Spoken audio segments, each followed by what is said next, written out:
তিথি হচ্ছে আর আলভি নেপাল গিয়েছে, that's why ও হচ্ছে সুইসাইড অ্যাটেম্প নিয়েছে দেখে আমরা সবাই জানি যে ওদের এত ভালো রিলেশন বা এরকম সবাই দুনিয়াবাসী সবাই জানে। বাট এই সেম কাজটা লাস্ট ইয়ারে সেম ইয়ারে ও এরকম করছে। লাস্ট ইয়ারে ওদের একটা শ্যুট ছিল, লাস্ট ইয়ারেও এই ফেব্রুয়ারিতে হচ্ছে তিথির বার্থডে ছিল, লাস্ট ইয়ারেও সেম থিং হয়েছে। আমাদের তখন শ্যুট চলতেছিল, ও যেটা বললো তখন হচ্ছে আমাদের, হ্যাঁ আমরা ওদের বাসায় আলবির বাসায় আমরা স্টে করতেছিলাম। তখন হচ্ছে আমরা হচ্ছে যেদিন ও হচ্ছে ফোনে কথা বলতেছিল তখনই ফোনের মধ্যে সে খুব ডিস্টার্ব, তার সাথে ঝগড়া হচ্ছিল, আর্গুমেন্ট চলতেছিল। সেই সকাল থেকে বিকেল পর্যন্ত ননস্টপ আর্গুমেন্ট করতেছিল। বাট তখন আমরা ভালোভাবে জিজ্ঞেস করিনি যে মাথা ঠান্ডা হোক, গরম গরম এখন জিজ্ঞেস না করি, একটু টাইম নেই, আমরা পরে জিজ্ঞেস করি।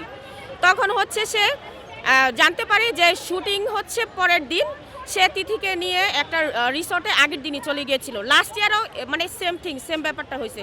এটা যখন আপু জানতে পারছে, এটা নিয়ে অনেক আর্গুমেন্ট হয়েছে, অনেক ঝামেলা হয়েছে।